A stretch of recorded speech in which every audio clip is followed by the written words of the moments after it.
Assalamualaikum warahmatullahi wabarakatuh.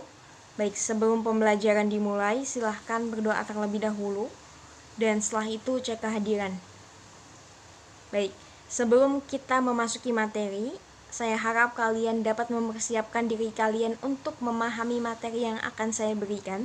Dan meskipun materi yang saya berikan hanya dalam bentuk video, karena saya tidak bisa hadir secara langsung, saya harap kalian tetap dapat memperhatikan dengan baik agar kalian dapat memahami materi yang saya berikan.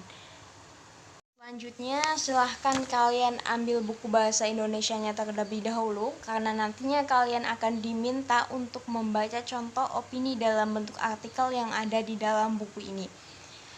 Baik. Sebelumnya, kalian telah mempelajari mengenai bagaimana caranya mengevaluasi informasi, baik fakta maupun opini dalam sebuah artikel yang dibaca.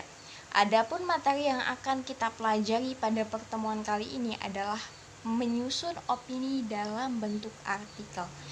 Sebelum kita pelajari bagaimana caranya menyusun opini dalam bentuk artikel, kita ingat-ingat kembali apa itu opini dan artikel. Yang dinamakan opini atau pendapat adalah pikiran atau pendirian seseorang terhadap sesuatu. Opini biasanya dapat menjawab pertanyaan bagaimana dan mengapa. Opini berisi pikiran, perkiraan, atau tanggapan tentang suatu hal, misalnya tanggapan tentang seseorang atau tentang peristiwa. Misalnya kalau tanggapan seseorang itu misalnya tanggapan kalian terhadap teman kalian, atau misalnya tanggapan kalian terhadap suatu peristiwa, misalnya tanggapan kalian terhadap suatu peristiwa banjir, suatu peristiwa kecelakaan, atau lain sebagainya seperti itu. Sedangkan yang dinamakan artikel adalah jenis tulisan yang berisi pendapat, gagasan, pikiran atau kritik terhadap persoalan yang berkembang di masyarakat yang ditulis dengan bahasa ilmiah populer dan dipublikasikan di media massa.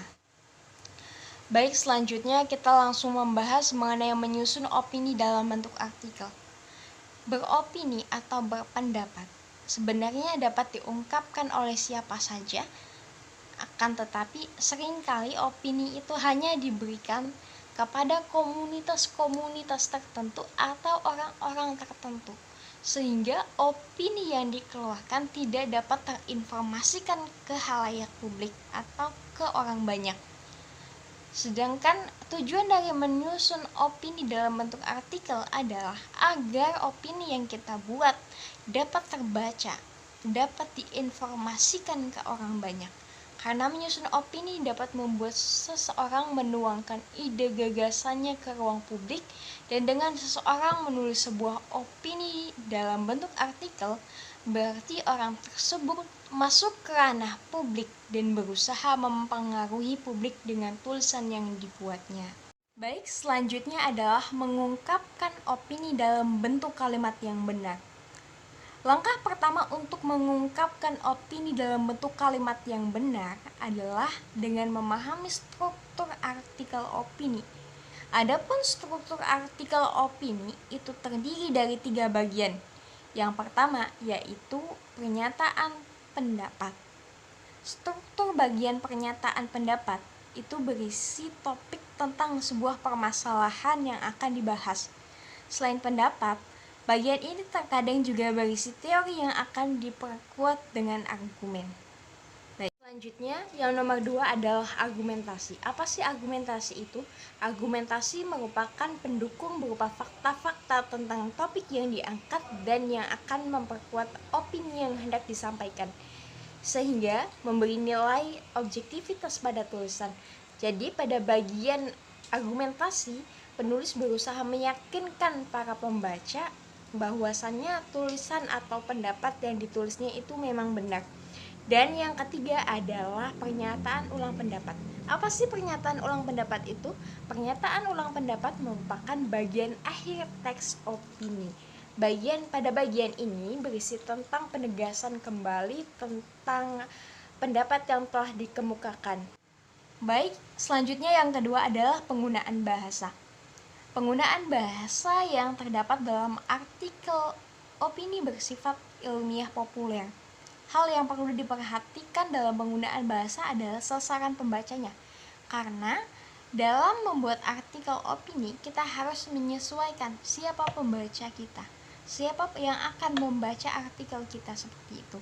Adapun kecenderungan pembaca teks artikel adalah membaca tulisan yang tidak perlu panjang, yang mudah dipahami dan mudah dibaca, seperti itu. Adapun opini itu dibuat dengan menggunakan bahasa yang komunikatif dan ringkas penyajiannya, gagasan dan argumen menggunakan kalimat yang efektif, efisien, dan mudah dimengerti. Selanjutnya, silakan buka buku bahasa Indonesia yang sudah kalian ambil sebelumnya dan silakan cari halaman 22. Setelah itu baca dan pahami contoh artikel opini yang berjudul "Pendidikan hanya menghasilkan orang pintar, bukan orang yang terdidik". Silahkan kalian baca dan pahami dengan baik. Baik, kita lanjut membahas mengenai menyusun opini dalam bentuk paragraf. Penanda-penanda opini dalam bentuk teks yang pertama adalah mengungkapkan kutipan kata-kata seseorang, biasanya ditandai dengan adanya tanda petik 2. Yang kedua adalah mengungkapkan sudut pandang penulis dalam bentuk penafsiran terhadap fakta. Yang ketiga adalah mengungkapkan kata yang tidak pasti seperti kata mungkin, rasanya, dan lain-lain. Dan yang keempat adalah mengungkapkan kata atau kalimat yang bertujuan untuk menyampaikan suatu saran atau pendapat. Seperti itu. Jadi ada 4. Penanda-penanda opini itu ada 4. Yang tadi sudah dijelaskan. Selanjutnya, dalam menulis sebuah paragraf opini, yang harus kalian ingat adalah bahwasannya inti dari sebuah paragraf opini adalah yaitu adanya kata atau kalimat yang merupakan pendapat pribadi ataupun pandangan atau pemikiran seseorang yang belum tentu benar. Baik, selanjutnya menyusun fakta dalam bentuk artikel. Apa sih fakta itu?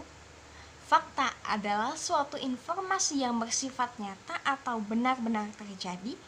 Fakta disertai dengan bukti-bukti yang mendukung kebenarannya. Oleh karena itu, fakta lebih sering sulit dibantah oleh opini seseorang. Guna menyusun fakta dalam artikel, kita harus memahami peristiwa dan membuktikannya terlebih dahulu. Setelah itu, kita dapat mengungkapkan fakta tersebut ke dalam artikel. Selanjutnya, saya akan memberikan tugas kepada kalian, di mana tugasnya adalah menyusun opini dalam bentuk artikel tentang sepak bola atau bulu tangkis Indonesia. Tugas diberikan secara berkelompok, satu kelompok terdiri dari 3-4 orang. Silakan dikerjakan dalam waktu 20 menit, dan setelah itu presentasikan tugas yang sudah kalian buat di depan kelas. Selamat mengerjakan, dan kerjakan dengan baik.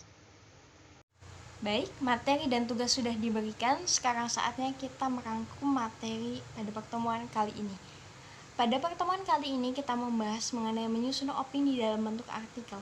Tujuan menyusun opini dalam bentuk artikel sendiri adalah agar opini atau pendapat kita dapat diketahui oleh orang banyak, dan agar tulisan kita terkait dengan opini dapat orang lain tahu, dapat siapapun tahu, seperti itu.